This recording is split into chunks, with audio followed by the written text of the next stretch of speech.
Ok.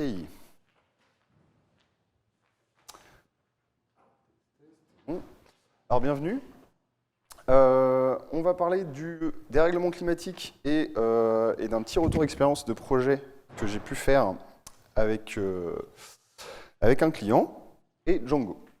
Donc qui suis-je? Je m'appelle Sébastien Corbin, alias Seb Corbin sur les réseaux. Donc vous pouvez me retrouver, alors plus trop sur Twitter, un peu plus sur Mastodon ces temps-ci. Je fais du Python et du Django depuis 2016. J'ai fait du PHP et du Drupal il y a quelques années. J'en suis pas fier, mais non, on en revient. Alors j'ai un blog pas à jour depuis 10 ans. Ça, je pense que c'est assez courant dans le domaine. Pour qui je roule? Je roule pour Machina Corpus. On est donc sponsor de cette Picon.fr au niveau argent. On est une petite ESN basée à Toulouse et aussi à Nantes. Une cinquantaine de personnes. On fait du Python, du PHP. Et nos domaines de prédilection, ce sont les actes métiers, le SIG, la data science et l'IA. On a notamment des produits comme Geotrek, qui est un produit de gestion de parcs naturels, de randonnées, etc., etc. On fait aussi du low-code avec LocoKit. On a une appétence aussi pour le front-end et l'UX. On fait aussi des audits de sécurité, des audits dans les technos dont je vais parler, donc Django, Drupal, et aussi on fait des formations. Alors on adore l'open source et dès qu'on a des clients, qu'ils soient publics ou privés, on essaie de leur faire reverser leur code. Voilà. Donc avec qui on bosse? On bosse notamment avec des départements, des parcs naturels, des associations, des fédérations, mais aussi des clients privés. Donc n'hésitez pas à venir nous contacter si vous avez un besoin. Alors on va parler de dérèglement climatique. C'est un sujet qui nous parle puisque parmi les projets qu'on a déjà pu faire, on a eu ces types de projets. Donc on a travaillé avec Mercator Océan sur les analyses et prévisions océanographiques, avec Open Ocean sur des analytics. Alors vous verrez qu'on travaille beaucoup avec Django, Postgres et puis un front, quel qu'il soit. Et on a aussi également bossé avec les CUMA. Alors les CUMA, vous allez peut-être entendre parler de ce mot dans cette conférence. Ça veut dire, coopérative d'utilisation de matériel agricole. Donc, agricole, justement, parlons-en. Un de nos clients, c'est Solagro, donc une association française qui œuvre à favoriser l'émergence de développement, et le développement dans les domaines de l'énergie, de l'environnement, de l'agriculture et de la forêt, pour justement aider à pallier au dérèglement climatique dans ces secteurs. Donc, voilà. Alors, c'est une asso qui accompagne les agriculteurs et les coopératives. Donc, quand je vais parler d'acteurs agricoles, en fait, c'est pas directement les agriculteurs, c'est souvent les CUMA, les coopératives, ce genre de choses. Alors, ils nous ont contactés, nous, pour justement créer des outils. Alors, eux, leur but, c'est de favoriser l'accès à leurs connaissances.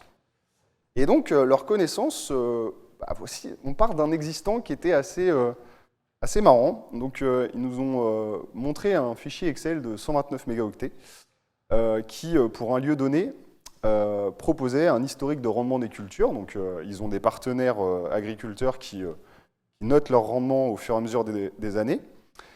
Et ils mettaient en face les données climatiques de précipitation, de température minimale, température moyenne, etc. etc. Donc, pour en déduire des graphiques d'évolution vis-à-vis des projections climatiques. Alors, donc clairement, hein, c'est un sujet qui est d'actualité quand on voit le problème de l'accès à l'eau avec les méga-bassines, ce genre de choses, les sécheresses quasi annuelles et ce genre de choses. Donc ils sont venus et ils nous ont montré leur outil existant qui donc est cet Excel de 129 mégaoctets pour un point d'une grille. Donc là, clairement, hein, on a vu ça, on a dit n'hésitez pas, je pense que si vous avez ce genre d'Excel, n'hésitez pas à venir nous voir, hein, il me semble que c'est remboursé par la Sécu. Là, il fallait faire quelque chose. Alors, on n'est pas à notre premier coup d'essai avec Solagro, on a déjà travaillé avec eux sur une plateforme qui s'appelle AWA, donc AgriAdapt. L'objectif, c'était de sensibiliser au changement climatique. Donc, En gros, c'est mettre leur Excel en un peu mieux. Donc en fait, c'est juste un front-end qui allait taper les données de l'Excel pour les montrer dans un site un peu plus propre. Donc le point de départ, c'est l'Excel, et on a des points de grille pour aller chercher ces données climatiques. Il y avait aussi un quiz, et l'application était clairement plus, on va dire, déjà elle était mobile friendly. On pouvait présenter ça sur les tablettes directement dans les CUMA et auprès des agriculteurs. Et puis en fait, le problème, c'est que là, comme vous voyez sur la carte, donc on a des points de grille qui sont vraiment spécifiques, c'est-à-dire que chaque partenaire agricole avait son point de grille. Maintenant, le but, c'était de passer à l'étape supérieure avec le projet Canary. Donc le projet Canary, on va commencer par une petite définition.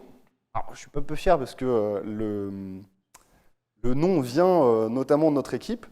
Donc ça signifie, c'est un acronyme à peu près, qui signifie Climate Analysis for Agricultural Recommendation and Impact.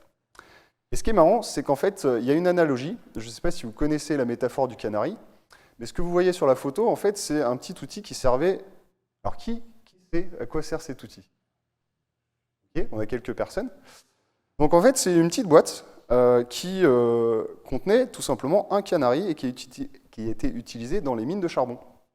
La petite bouteille que vous voyez au-dessus, c'est une bouteille d'oxygène. Et le but, c'était de transporter un canari qui s'étouffait avant les humains lorsqu'il y avait du dioxyde de carbone et du méthane dans les mines, donc pour éviter le coup de grisou. Donc quand on voyait qu'il commençait à s'étouffer, qu'il faisait plus piou-piou, on fermait la boîte, on activait la bouteille d'oxygène et bien évidemment, il restait vivant. Mais nous, les mineurs, savaient qu'ils devaient sortir assez rapidement pour éviter d'être eux-mêmes asphyxiés. Donc voilà, c'est un truc qui a été utilisé au début des années 1900, et puis qui a été arrêté dans les années 80 avec l'abandon des mines de charbon. Alors, cette expression, enfin ce canari, est resté dans le langage courant, notamment anglophone, avec l'expression climate canary, qui fait en fait référence aux espèces qui avertissent, de par leur problème, d'un danger environnemental. Donc c'est resté un peu dans le langage courant. Alors pas trop en français, mais bon. Alors l'objectif du projet, c'est d'approfondir l'existant, c'est-à-dire la plateforme AgriAdapt, pour cette fois-ci choisir le point de grille et les indicateurs agroclimatiques. Alors je vais en parler un peu plus en profondeur un peu plus tard, des indicateurs agroclimatiques.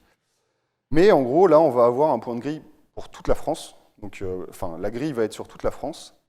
Et pour chaque, il va falloir des données sur des dizaines d'années avec des dizaines d'indicateurs agroclimatiques. Donc, on va avoir des problématiques de ce côté-là. Alors, un peu de vocabulaire sur GCM, RCM, ce que vous allez pouvoir voir comme vocabulaire. GCM, c'est le Global Climate Model, qui du coup, offre une résolution à peu près d'un point de grille de 50 km. Et nous, on va travailler au niveau régional, c'est-à-dire la France. Donc là, vous ne voyez peut-être pas trop, parce que vous êtes assez loin, mais le point de grille est réduit à 12 km, qui est bien plus pertinent dans notre cas. Donc le RCM, Regional Climate Model. Alors, c'est pas nous qui avons fait ça, hein. C'est l'Eurocordex, qui est un groupement de scientifiques qui s'évertue à débiaiser les données globales pour qu'elles aient de la pertinence au niveau régional, donc de l'Europe. Ensuite, un autre truc que vous pouvez même voir dans les médias actuellement, c'est le RCP. En fait, le RCP, ça veut dire Representative Concentration Pathway. En gros, c'est un scénario établi par le GIEC. Alors, souvent, on parlera du RCP 2.6, 4.5, 6.0 et 8.5.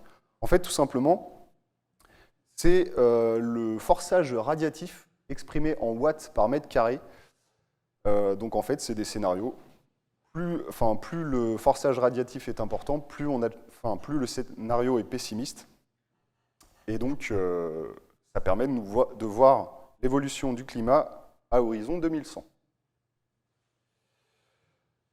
Alors, on va travailler aussi avec des simulations. Alors, voilà, il y a plein de sigles. Ce que je peux vous dire, c'est que pour éviter d'être biaisé, on va en prendre le plus possible. Donc nous, on en a choisi 6. Et ces 6 simulations, donc dans la première colonne, vous avez l'institut qui les met en place. Donc il y a des instituts français, il y a des instituts allemands, des instituts suédois, etc., etc. Et donc ils se basent sur un GCM et un RCM pour établir des simulations, enfin des projections climatiques sur les scénarios. On va travailler sur la période de 1985, qui sont des données à peu près réelles, en tout cas débiaisées et reprojetées avec ce qui a pu être pris en compte. Et puis, pour chacune de ces simulations, on va avoir des variables. Alors les variables, c'est tout simplement température moyenne, minimale, maximale, etc., etc. Justement, les variables.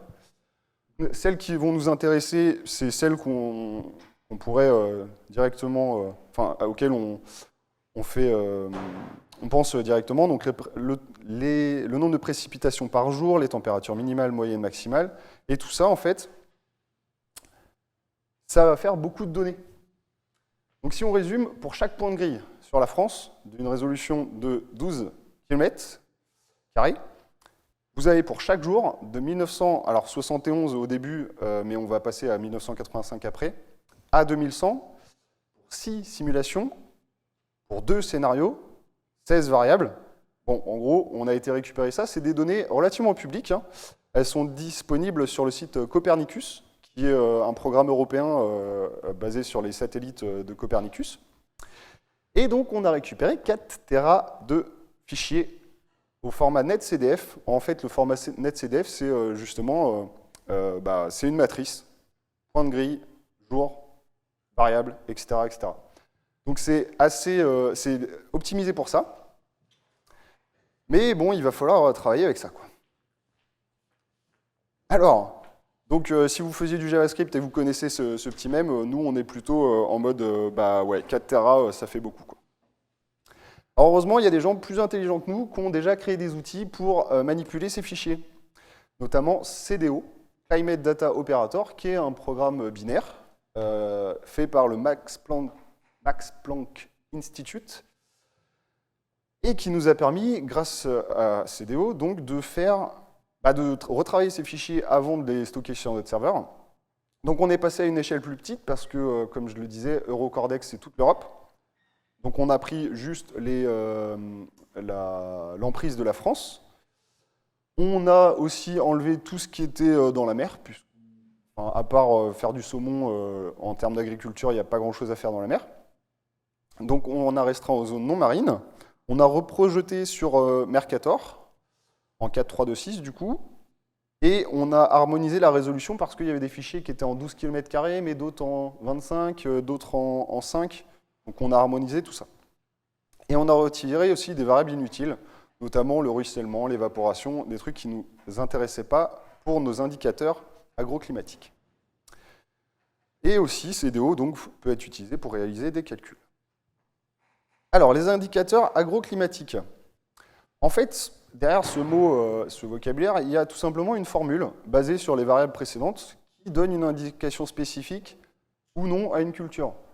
Donc un indicateur tout simple, c'est la température moyenne. Si elle augmente, bon, on aura plus chaud. Maintenant, il y a aussi des indicateurs qui sont un peu plus spécifiques pour une culture. C'est notamment le nombre de journées chaudes qui dépassent un seuil. Par exemple, si vous avez des journées chaudes où la température dépasse les 30 degrés, ça peut faire cramer des cultures.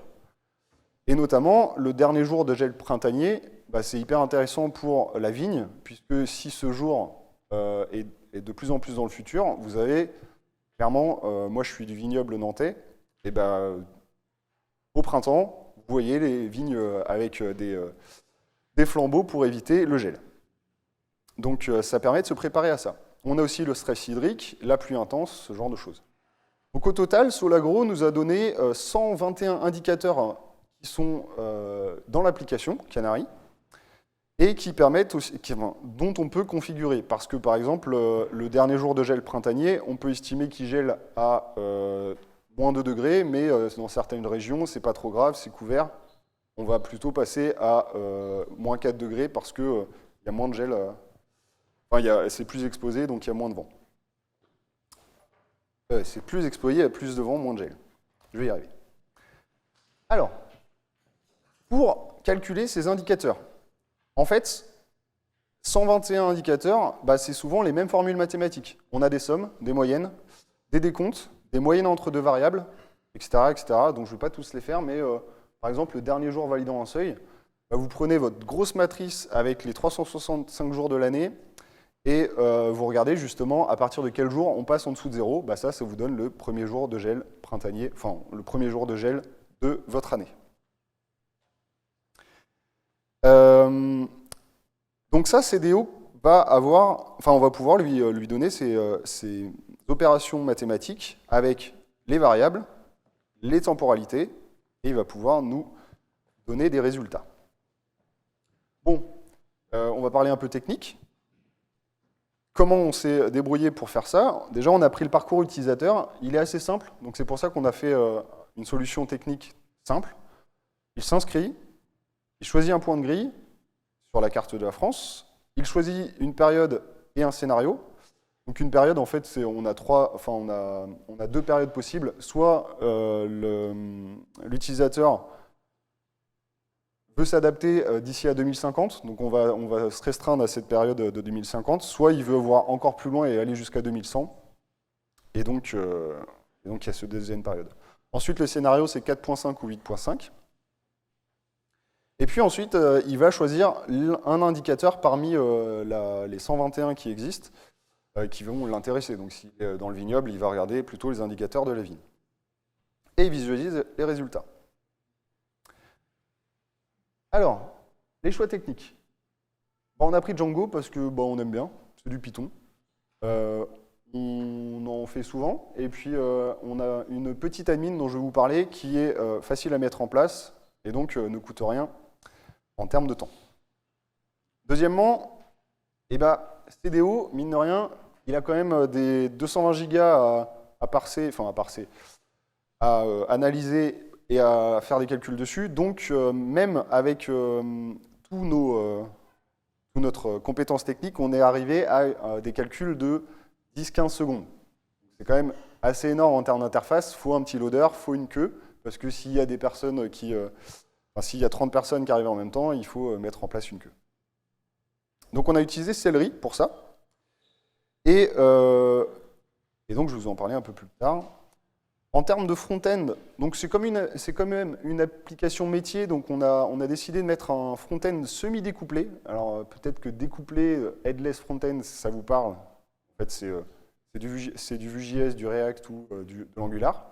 Nous, on a dit semi-découplé parce qu'en fait, il y a juste une partie de l'application qui a du Vue.js. Pourquoi on a fait ce choix? C'est qu'on a une carte, on a une interface de choix d'indicateurs dynamiques avec des paramètres dynamiques, ce genre de choses. Et puis on a un côté affichage des résultats avec Plotly. On s'est dit, allez, on ne cherche pas plus loin, on va mettre en place Vue.js dès à présent.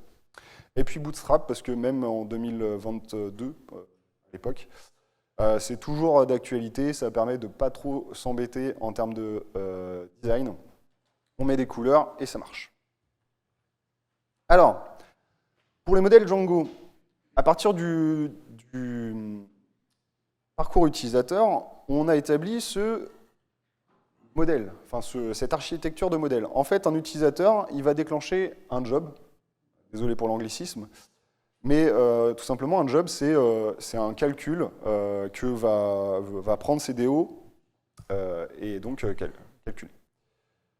Ce job, il comporte des paramètres. Il va comporter, ce que je vous disais auparavant, le scénario, la période. Et puis, il va avoir des résultats, une fois qu'il va être exécuté. Ce job, il dépend d'un indicateur, c'est-à-dire qu'on va choisir l'indicateur, automatiquement, ça va nous donner la fonction mathématique qu'on va envoyer à CDO. Ça va nous donner les variables, là où les variables sur lesquelles on va travailler. Donc par exemple, pour avoir l'amplitude de température, il faut la température minimale et la température maximale, donc il faut deux variables. Et puis on va avoir des paramètres forcés. Ce qu'on appelle forcés, c'est tout simplement sur laquelle l'utilisateur ne va pas avoir de moyen de modifier. Et puis des paramètres par défaut, c'est-à-dire que par exemple le premier jour de gel printanier, on va calculer la date à laquelle la température arrête de passer, passe en dessous de zéro. Et ça, on va mettre ça sur la période, je sais pas, du 1er mars au 30 juin, par exemple. Et ça, c'est un autre paramètre sur lequel l'utilisateur va pouvoir faire quelque chose. Alors, une fois ça fait, en fait, vous avez vos modèles, vous mettez ça dans l'admin Django, et puis moi, je vous conseille de la chiader vraiment, c'est-à-dire que l'admin Django, c'est votre ami, passez du temps, c'est souvent un seul fichier admin.py, et en fait, on arrive à faire des trucs vraiment pas mal en termes d'utilisabilité. Donc là, le screenshot est assez réduit, mais ce qu'on a mis en place, c'est tout simplement les formulaires, vous avez vraiment la main dessus.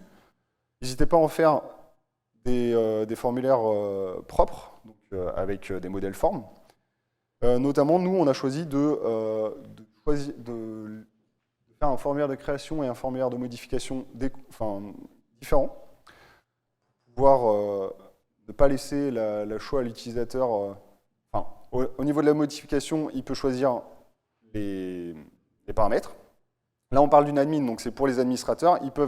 Ils ne peuvent pas rajouter d'indicateurs agroclimatiques, mais ils peuvent modifier les existants.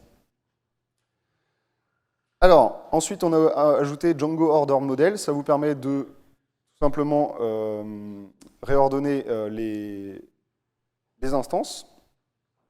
Et puis, on est passé aussi par des JSON fields avec Django Admin JSON Editor qui vous permet de, justement, gérer des JSON fields, donc le contenu des JSON fields à partir d'un JSON schema form. Alors, c'est assez intéressant. Vous pouvez donc définir des données assez flexibles dans une seule colonne. Et nous, on a décidé de mettre les paramètres forcés et les paramètres par défaut dans ce JSON field et donc à les configurer dans la nuit. Pour l'intégration du JS, on a choisi Django Manifest Loader. Il a un petit concurrent qui s'appelle Django Webpack Loader. Ça vous permet justement de faire du front semi-découplé. Donc vous avez toujours votre front-end qui est en dehors du code Django. Enfin, nous, on le met en dehors. Et ça vous permet donc de le builder à côté, d'en faire des bundles et de le référencer dans vos templates avec le petit tag que j'ai mis juste au-dessus. Grâce à ça, vous pouvez avoir du TypeScript, du SCSS. Donc on peut faire plusieurs bundles. Et bon, juste, on évite de faire un deuxième routeur. Là, il n'y avait pas l'occasion, on a juste à avoir un état global. Alors les problématiques rencontrées lors du projet, c'est bien sûr le temps de calcul. On avait des fichiers énormes, on a décidé de les mettre sur un SSD. On a du multiprocessing qui n'était pas adapté à CDO, donc en fait, on était un peu embêtés. On a remplacé Billiard, qui est le multiprocessing de Celery, par Loki, qui nous a donné de meilleures performances. CDO génère des fichiers intermédiaires entre calculs, on les a mis en RAM, c'était beaucoup plus rapide. Et on est aussi passé par le format NetCDF3 qui donnait de meilleurs résultats avec CDO. Donc on est arrivé à, normalement, un temps de calcul de 10 secondes. Je vais essayer de faire une petite démo, j'ai 2 minutes, et en fait ça va être très rapide. Si j'y arrive.